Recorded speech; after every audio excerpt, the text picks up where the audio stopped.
Invite a Budget Blinds style consultant to show you how to transform your rooms just by changing your window coverings. Canada's #1 choice for window coverings. Visit budgetblinds.ca today. Back to local news now. Residents in Cold Lake could soon hitch a ride on public transit for free. Today, councillors introduced a proposed bylaw that would see buses running in the city free of charge.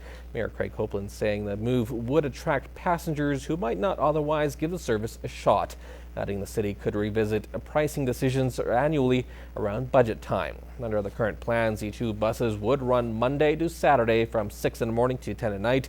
Routes will include a north loop and a south loop that meet in the central Cold Lake near the Tri-City Mall.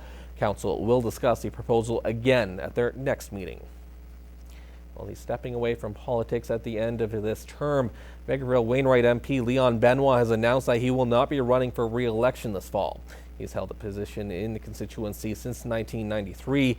Benoit says he's looking forward to a slower pace of life and more time with his wife, children, and grandchildren. The next federal election will be held on October 19th. Well, today marks the 90th anniversary of the United Church of Canada, and churchgoers across the country are making a lot of noise celebrating the day. Eva Zawalik reports. Happy anniversary to you. Members of Grace United took turns ringing a bell 90 times to celebrate their presence in the community. So I have a personal connection. My grandfather was a minister in 1925 and participated in the deliberations in Toronto that led to the formation of the United Church of Canada. And my mother, who's now 95, was present as well as a 5-year-old child. So it was important for me to come down and participate in the 90th celebration. The United Church of Canada has been in existence for 90 years. We're still relatively young as Christian churches go, but we're approaching our first century, so it's been pretty exciting. The church is proud of their progressive stance on inclusiveness of all people, no matter their faith, gender, or sexual orientation. We're probably best known in Canada for being the first Christian denomination to be openly inclusive of gay and lesbian people. That's one of the things that sets us apart. But it is important that we exercise every effort to make the world a better place for everyone. In the midst of their reconstruction, Grace United holds Sunday Mass at Knox Presbyterian Church's Hall. The structure behind me is going to be closed in within a month. Then work will begin on the inside of the church. The slated completion date for the entire project is December 2015, just in time for Christmas Mass. Eva Zawalik, Newcap News. It's been an out-of-this-world assignment for a group of local high school students. For the past 2 years, they've been growing and studying tomatoes with a special connection to space. And that research has yielded some pretty surprising results. So it's a little harder to... For the past 2 years, a group of students from Lloydminster Comprehensive High School has been using the Canadian Light Source synchrotron to study special tomato plants. Last year, they grew and tested tomatoes grown from seeds that had been exposed to cosmic radiation over 22 months while aboard the International Space Station. This year, a second generation was grown. Data collected was compared to that from standard tomatoes grown in the same conditions. The fruit of the tomato grew a lot bigger in the space tomatoes. There's a lot larger of a yield with the space tomatoes, and as you can relate that back, there was more flowers and more buds in the space tomatoes. The study also found that space tomatoes had more protein and vitamin C and had a greater rate of survival than earthbound tomatoes. It also shows that seeds will produce healthy plants after they've been carried into space. It tells you that it's not killing the seeds, the radiation is not killing the seeds. Also, it's as good or even better than the seeds that's on the earth, so which can be very useful for the people doing space research related to plants. In the next 2 or 3 decades, there are plans to establish a human settlement on Mars. Food production will be a key challenge.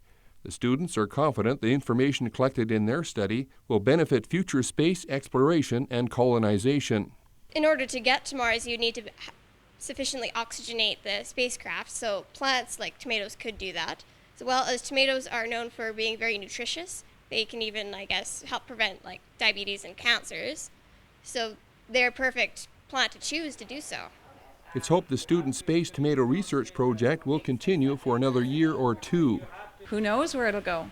You know, it's possible that students from the same school decide that they want to build on this. It's possible that students from another school may want to build on this. And maybe, just maybe, they could be part of the science mission bringing space tomatoes to Mars. Bob Simpson, CTV News, Saskatoon.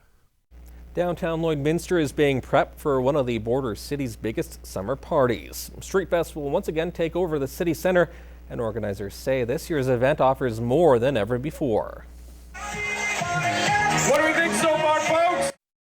The ever-popular mascot dance-off will go again this year, along with old favorites like free-to-play laser tag and, of course, local food booths. We have some additions to the sports zone. That's the Border City Furniture Sports Zone. So there's going to be an obstacle course, a sticky wall, a soccer shootout. Shadeen says Streetfest showcases what downtown Lloydminster has to offer, adding the party will have something for everyone, including performances all day along on the main stage. We have a lot of local performers. We have some amazing talent in Lloyd. So we have them playing on the Echo Gas main stage. And our headliner at, I think, around 4 o'clock is Sister Grace.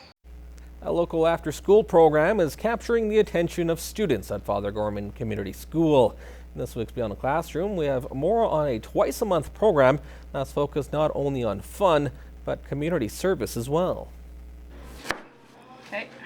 Chop by Chop, Mark Bresente and Jaden Slesher are helping prepare watermelons in the school's community room, a responsibility they've learned over the year during the Catch-22 after-school sessions. This was Resente's first year taking part, an experience he says he'll never forget. I've thought of it from my friends. They said it was fun, so I tried to join, and it's really fun. We've done bowling, we've done swimming, we try to get out in the community, we help weed the flower beds around the school. The program sees grade 5 to 7 students meet twice a month. The goal, to create a safe place for students to interact, play, and get involved in the community. It's a big commitment for the adults and the kids who do it, but it really pays off to see them grow through the year. And for those students that take part all year, a treat at the end of the semester in the form of a camping trip to Blue Mountain. We do zip lining, and then we play zombie tag, and we play like others capture the flag, and then we roast marshmallows, and we have hot dogs. Yeah, it's so much fun. As for Resente, the program was about more than just having fun.